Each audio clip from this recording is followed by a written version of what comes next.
Hum, Bom dia, tudo bem? A paz do Senhor. Eu trouxe uma palavra para você. O Senhor falou comigo nessa manhã e eu quero compartilhar com você.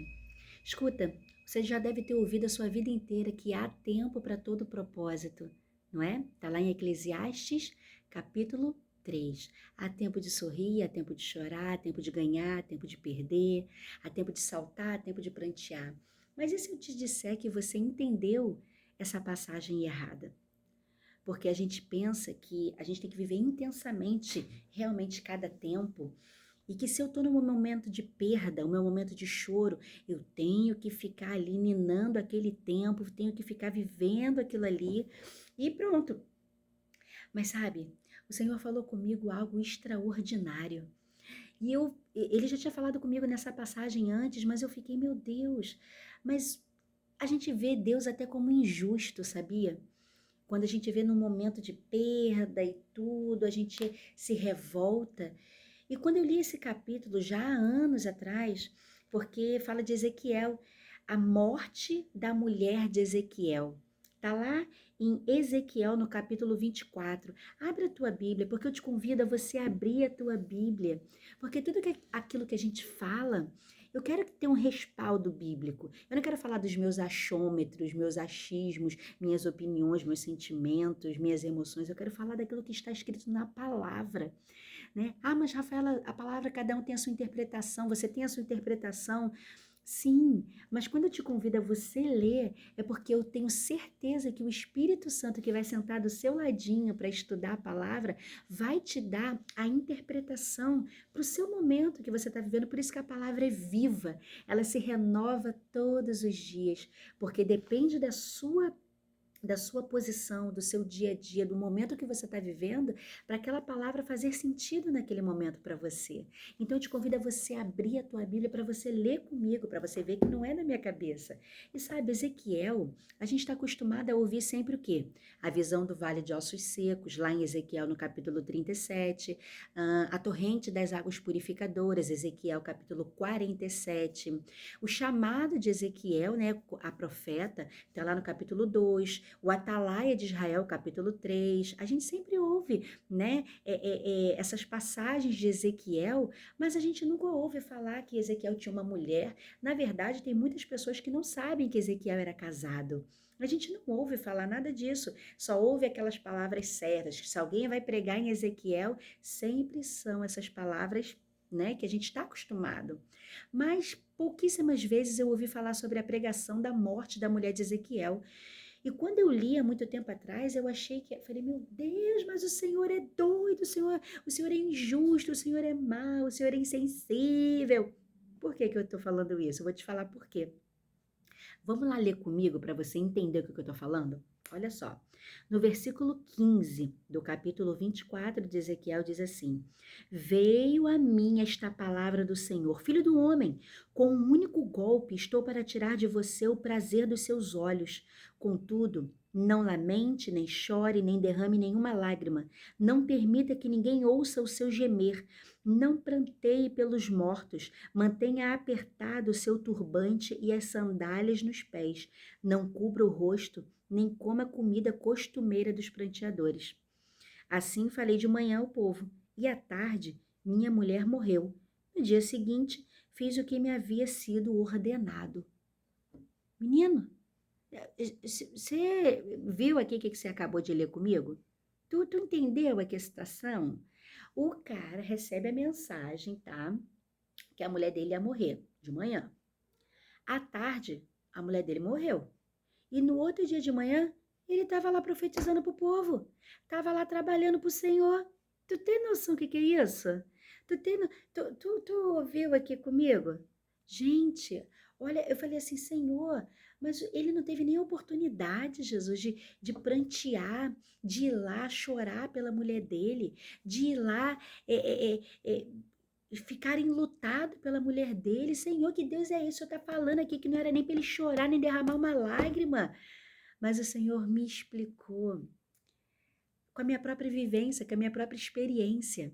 Mas sabe, Quando o Senhor fala com ele, sabe, não derrame uma lágrima, não chore, nem geme. Ó, tem versões que tá falando que o seu gemido seja em silêncio, chorar baixinho. Por quê? Porque era normal para o judeu lamentar em voz alta, gritar pela rua, por causa do seu luto. E quando diz aqui, mantenha apertado o seu turbante, a gente tem que ler cada partezinha para a gente entender. Mantenha apertado o seu turbante. O que é isso? O Rafael, ele andava de turbante, sim, ele era sacerdote. Os sacerdotes andavam com turbante, que era normal dos sacerdotes judeus. Então, por que ele falou, mantenha apertado o seu turbante? Porque era normal que no tempo de luto, eles descobrissem a cabeça e andassem com a cabeça descoberta, né? Ou então eles cobriam com um manto, né? Eles tiravam o turbante e cobriam com um manto mostrando vergonha, humilhação, dor, luto, né? Era normal que isso acontecesse. Mas o Senhor falou: mantenha apertado. Aí tá aqui, ó. As sandálias nos pés, mantenha as sandálias nos pés. Rafaela, mas por que isso? Porque era normal que no seu tempo de luto, os judeus, eles descobriam os pés, eles ficavam descalços andando pela rua, né, da sua cidade, do seu bairro, com a cabeça coberta ou então com a cabeça descoberta, dependia do luto que eles tinham, né? E eles andavam descalços. A gente sabe que o judeu descalço era um escravo, né? Aquele que não tinha pátria, que não tinha que não tinha para onde ir, era como se fosse um peregrino, era como se fosse um escravo, né? Que não tinha honra, não tinha alegria. E aí que tá falando assim: não cubra o rosto, porque além disso, né, além desse luto de estar descalço, de estar assim com a cabeça coberta ou descoberta, dependendo do luto, eles cobriam o rosto, eles cobriam aonde estava ali a região da boca para estar num período de silêncio, num período que eles não falavam nada, só ficavam chorando, só ficavam, né? Você lembra dos amigos de Jó? Quando eles chegaram, eles viram a situação de Jó estava tão terrível, tão, era uma calamidade tão grande que eles chegaram, sentaram do lado de Jó e ficaram 3 dias em silêncio, não pronunciaram palavra alguma. Era um sinal de luto não falar, com a cabeça coberta e a boca coberta.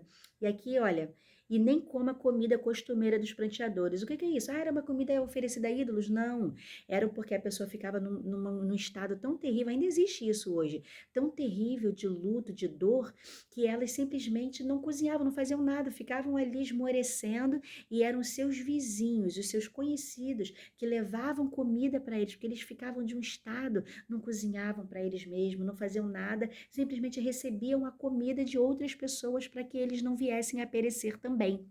E Ezequiel, ele recebeu toda essa ordem: olha, você não vai sentir a dor, não vai sentir a dor desesperadora, porque a gente pode pensar assim, mas poxa, Ezequiel não amava a sua esposa? Amava, porque se o próprio Deus chamou de a delícia dos seus olhos, significa que ele amava com um amor profundo a sua esposa.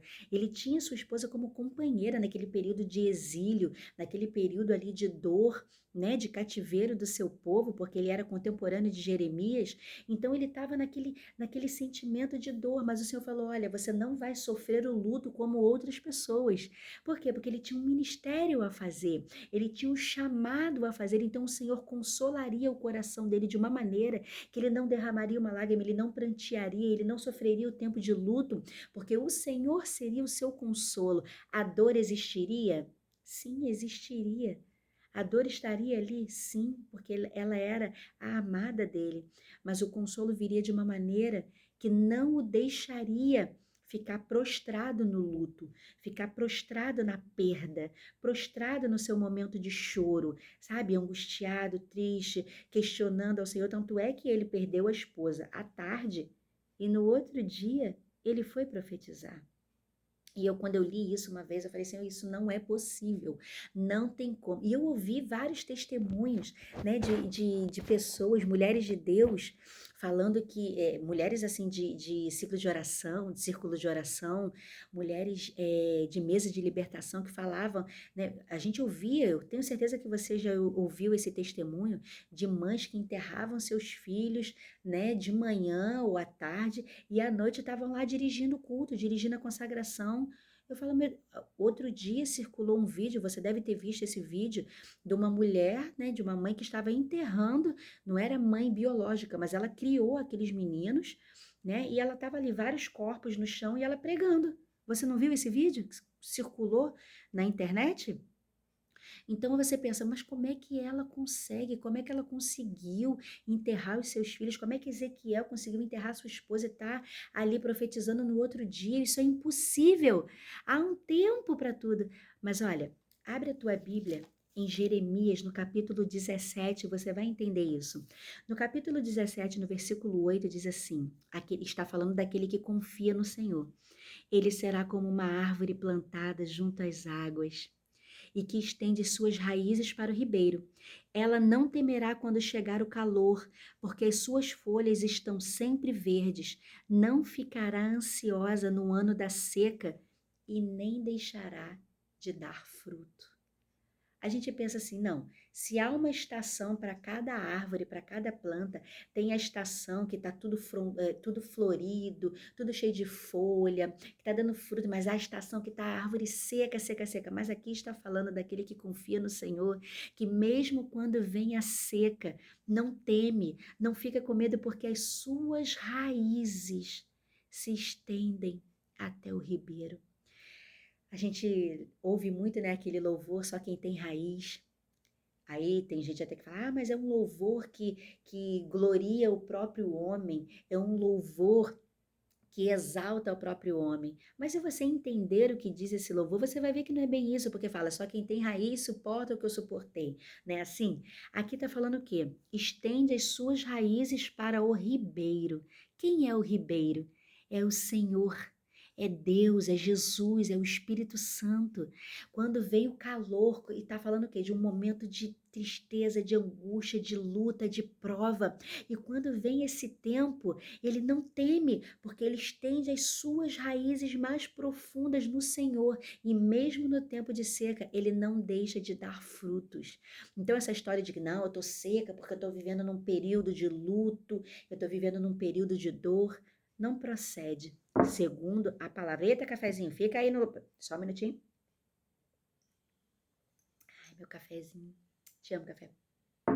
Então, esse negócio de você falar, não, no período de seca, no período, a pessoa tem que ser respeitada, porque ela tá no momento que ela ficou vazia do Senhor, vazia do Espírito. Escute, amado, há um momento de dor na sua vida? Há um momento de luto? Há um momento de sofrimento que você pensa que não vai suportar, que não vai aguentar, que não... Sim, mas quando as suas raízes são profundas no Senhor, quando você não é um crente raso, superficial, que está lá na igreja somente buscando a prosperidade, somente buscando a porta aberta, somente buscando a vitória do seu casamento, a vitória dos seus filhos, mas você está ali pelo Senhor, pela presença do Senhor na tua vida. Quando você, sabe, tem prazer no Senhor, ainda que venha um momento de dor. Ainda que venha um momento de luto, você suporta, você não deixa de dar fruto, você não deixa de gerar vida em outras pessoas. A gente passou por isso há pouco tempo com os nossos amados irmãos lá na igreja. A minha irmã Carol, o meu irmão Vinícius, eles enterraram o filho num dia, sabe? Estavam lá pregando no velório do filho. Tu tem noção do que é isso? O ímpio olhava isso e não entendia o que está acontecendo. Eles estão enterrando o filho que foram tirados num golpe, como a esposa de Ezequiel. E eles estão pregando, eles estão falando do amor de Deus e que estão felizes porque sabem que o filho está no céu, está com o Senhor e eles...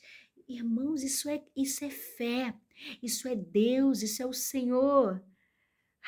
E eu passei por isso também, sabe? Eu não passei assim de enterrar o meu filho, de levar para o velório, não passei por isso. Mas o Senhor me mandou, me fez passar por esse período que eu não sofri o luto, eu não sofri a dor. Sabe quando? Quando eu perdi o meu bebê também, eu já estava com 4 meses e pouco, eu perdi o meu bebê. E eu ainda tinha esperança, porque eu tenho 2 filhas, né, talvez você nem saiba disso, eu tenho 2 filhas, a Maria Esther e a Maria Clara. Mas antes da Maria Clara chegar, eu perdi um filho, né, e quando eu fui na última ultra, o médico falou: "Olha, o coraçãozinho parou de bater, não tem jeito". Eu falei: "Não, não tem". E nós oramos, fomos para a igreja, oramos, oramos, oramos, porque nós cremos que o Senhor faz reviver os mortos. E oramos, entramos num período de oração para que o Senhor trouxesse vida novamente. Eu ministrava sobre o meu ventre, mas o Senhor falou comigo que não faria reviver e que eu perderia. E o médico falou: "Olha, se não voltar, que não vai voltar, então você espera 3 dias. Se você não expelir, você volta que nós vamos fazer a curetagem". Eu falei: "Expelir, como assim?". Ele falou: "Como quando morre um bebê, né, você tem o parto". Eu falei: "Tá bom, então vamos esperar". E estava num período que seria o culto infantil na minha igreja, e eu estava fazendo as lembrancinhas, eu era a tia peteca, né, aquele bonecão que tem o cabeção e fazia a ministração para as crianças, e eu falei, e muitos falavam: "Rafaela, você vai fazer?". Eu falei: "Vou", né, "vamos esperar". E eu comecei, estava ali embalando as lembrancinhas, embalando os docinhos, e eu comecei a sentir as contrações para expelir. E foi, né, do decorrer, eu comecei a sentir umas 2 horas da tarde, e foi. E quando chegou umas 9 horas da noite, já era sangue para tudo quanto é lado na casa e tudo, e eu estava realmente tendo o parto para expelir aquele bebê morto. Então nós fomos para o hospital de Maricá, mas ali não tinha como me internar, porque não tinha leito, e o médico, né, fez aquele toque. Ai, meu Deus, uma dor terrível. Então, quando falam para mim: "Você não sabe o que que é dor de parto normal". Eu sei o que que é dor de parto normal. Não sei de um bebezão, mas sei de um bebezinho, né. Eh, a dor, né, pode não ser a mesma, mas como a médica me falou, é tão intensa quanto, né. Então, nós fomos correndo para o Marcílio Dias, né, fomos correndo, a ponte nunca foi tão longa, né, fomos correndo e eu tendo aquelas contrações, tendo aquelas contrações, e fui para ali, passei, né, fiquei internada, né, para que vissem se eu precisava fazer uma curetagem, e não precisou, graças a Deus, saiu tudo direitinho, não ficou nenhum pedaço lá dentro, né, foi um aborto espontâneo, né, infelizmente não deu, eles perguntaram se eu poderia liberar, o corpinho para pesquisa, né, no hospital. Então eu assinei aquele termo e eu liberei, eu não fiz o enterro, liberei para eles fazerem, né, pesquisas e tudo, porque ele tinha má formação. Por isso ela eu falei: "Mas por quê?". Ela falou: "Porque tinha má formação, seu próprio organismo expulsou". Então, fiquei ali internada, meu esposo não pôde ficar comigo, fiquei sozinha, né, e eu fiquei ali falando com Deus, falei: "Senhor", sabe aquele momento que você fica questionando? "Senhor, mas o Senhor tinha me prometido outro filho, não sei o quê, pá", e eu fiquei lá falando com Deus. No outro dia de manhã, falei: "Meu Deus, tem o culto para fazer. Ah, será que a gente vai ter que fazer o culto?". Aí perguntei ao meu pastor, ele falou: "Não, olha, não vamos fazer o culto, como é que vai ser o culto? Poxa, você tá no hospital, tá internada, não sei o quê", mas o Senhor falou que era para eu fazer, né, e ele falou: "Olha, então faz o seguinte, você vai para casa, descansa, vai lá, fica, porque você não pode, né, tá num você não pode ficar em pé, fazendo pra lá pra cá, porque a hemorragia, né, você não pode, então você vai para casa, a gente vai fazer o culto aqui com o que dá e tudo, e você fica em casa direitinho". Mas na saída do hospital, né, eu ainda de fralda, aí o Senhor falou comigo que eu tinha que fazer o culto. E o meu esposo também: "Rafaela, você vai?". Falei: "Vamos embora, meu filho, vamos lá". E eu fui ministrar o culto. Ministrei o culto de fralda, né, por causa da hemorragia ainda. Não pulei, não dancei, mas dancei assim naquele limitado com as crianças, né, preguei a palavra, e naquele dia foi tremendo. Eu não entendia por que que tinha que estar ali, mas tinham pessoas ali, não eram só crianças. E naquele dia nunca foram tantos adultos. E naquele dia foi, aquele pessoal olhava para mim, ficava olhando, como é que pode? Teve até a mãe de uma das minhas irmãs, que falou: "Minha irmã, olha, eu cheguei aqui, eu estava murmurando, reclamando com tanta dor, mas quando eu vi que você veio do hospital internada e está aqui ministrando a palavra, eu nunca mais vou reclamar, esse Deus". Então, às vezes, eu não passei por aquele momento que eu tinha que ficar em casa. Até eu ficava assim, gente, eu fui para casa depois, eu fiquei pensando: "Mas por que que eu não fiquei em casa como é de costume? Eu passei por uma perda de um filho. Pode não ter sido um bebê que eu carreguei no colo, mas, né, por que que eu não fiquei em casa sofrendo, chorando?". Eu não consegui chorar, não consegui.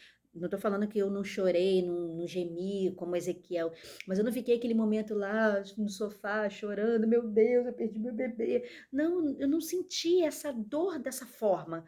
A dor vinha, a angústia vinha, mas era como se a mão do Senhor de fato, literalmente estivesse ali. Meu Deus, é Deus, é Deus, é Deus, sabe? Então, eu não passei por aquele período. E depois, né, acho que foram mais ou menos uns 3 anos, a Maria Clara veio. Mais uma vez, a Maria Clara, quando ela nasceu, eu já falei para algumas pessoas, não sei nem se eu já gravei vídeo sobre isso, tive um parto muito difícil na Colômbia. Ela nasceu, né, morta. Eu tive eclâmpsia. Ah, já gravei esse vídeo sim, gravei já em Tabatinga. Tem até o título Quando Deus Não Livra, né? Se você for ver aí, tá aí. É, eu passei pela eclâmpsia, eu tive hemorragia, minha cesárea abriu, eu fiquei 4 meses com a minha cesárea aberta, né? É, passei num período bem difícil. Maria Clara nasceu, ela é um milagre. Mas mais uma vez, mesmo eu com a barriga aberta, com a cesárea aberta, mesmo eu ali com o meu esposo foi o meu médico, o meu esposo foi o meu enfermeiro, porque como o médico teve que deixar a cesárea aberta um pedacinho, porque deu coágulos, estourou um vaso dentro da minha barriga ficou preta, ficou uma coisa tenebrosa. Então, o meu esposo teve que ficar todos os dias, de manhã e de tarde, apertando a cesárea para que todos os coágulos saíssem. E ficou durante 4 meses assim, né? Então, foi uma coisa terrível, uma dor que eu não consigo te explicar. Nem o parto normal se iguala a uma dor de você apertar. No outro dia, quando eu saí, eu já fui ser apertada pelo médico e tudo isso, a anestesia não pegava, então tudo foi feito a sangue frio. E 3 dias depois dessas coisas acontecerem, eu fui pregar num retiro de jovens e adolescentes lá em Tabatinga. E as pessoas falaram, não, Rafaela, estava marcada já. E o Senhor falou comigo antes da Maria Clara nascer, numa ceia. Eu estava lá sentada e o Espírito Santo começou a falar comigo. Eu quero que você pregue no acampamento não, no retiro dos jovens. Vai ser muito difícil, mas eu serei contigo. Eu quero que você vá, porque eu te usarei para quebrar cadeias, porque eu fui falar do meu abuso, né, do que eu passei na minha infância, do abuso, né, da pedofilia, tudo aquilo que eu tinha passado na infância, era necessário eu estar lá. E quando o Senhor falou comigo, eu ainda lá com o maior barrigão na ceia, eu pensei, vai ser difícil porque eu vou estar com a minha nenenzinha de 3 dias, então vai ser difícil eu querer sair disso, eu vou estar de resguardo, mas eu não imaginava que o difícil seria o que estava por vir. Mas ainda assim, eu sem conseguir andar direito lá com 3 dias, o meu esposo foi comigo, me levou direitinho, deixei a minha filhinha com a minha vizinha, que foi remédio de Deus, foi bênção na minha vida, né? Tive vizinhas que foram irmãs em Cristo que me ajudaram. E eu fui lá mais uma vez com a fralda, porque eu tive a hemorragia, né, da eclâmpsia e da barriga aberta, enfim. Mas eu fui lá com a minha fraldinha, né? Só Jesus. Mas eu fui ministrar, fui pregar. E foram 2 horas em pé, sabe? Porque era necessário estar ali. Era necessário ministrar cura, vida, libertação, salvação. E é assim que o Senhor te chama. Ainda que você esteja prostrado no chão, ainda que você esteja, eu não vou mais me levantar, eu não vou mais pregar, eu não vou mais me levantar para falar do amor de Deus, eu não vou mais, olha como está o meu estado, olha o luto, olha o que Deus permitiu, mas eu quero profetizar sobre a tua vida.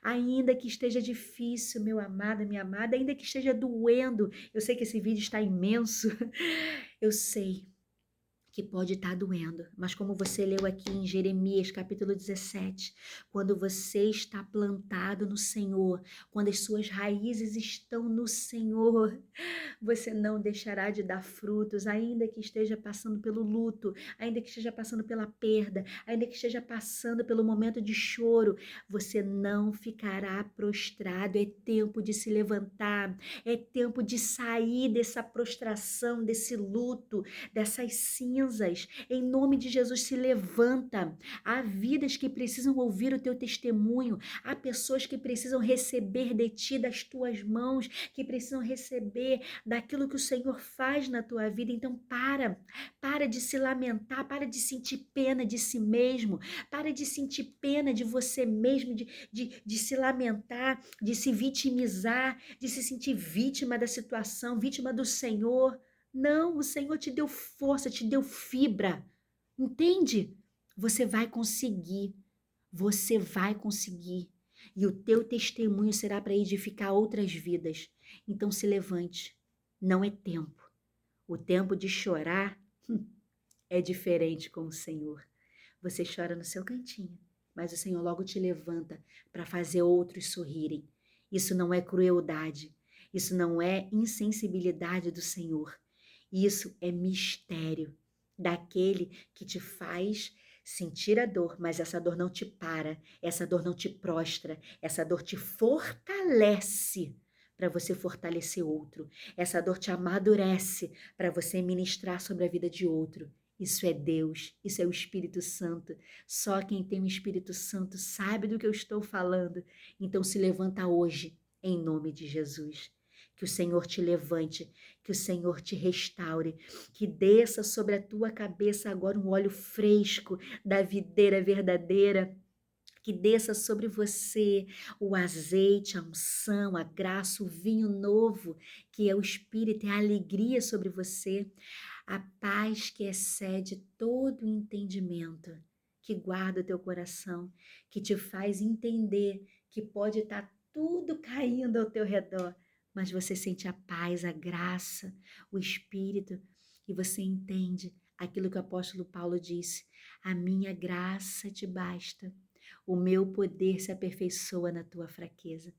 Então, quando eu estou fraco, eu estou forte. Se glorie nas tuas dores, se alegre nas tuas dores, nas tuas fraquezas, nas tuas angústias, porque é nelas que o Senhor é glorificado. Que o Senhor te levante e que essa palavra hoje venha ser um divisor de águas na tua vida e você sacuda a poeira, sacuda o pó, as cinzas e se levante. Tire as roupas pretas de cinza, de luto. Unge a tua cabeça com óleo. Unge a tua cabeça com alegria. Faça como Davi. Unja, coma pão, lave o teu rosto. Se levante. Porque o Senhor é aquele que para cada dia de vergonha e afronta te dará dupla honra. Que o Senhor seja sobre ti. Amém?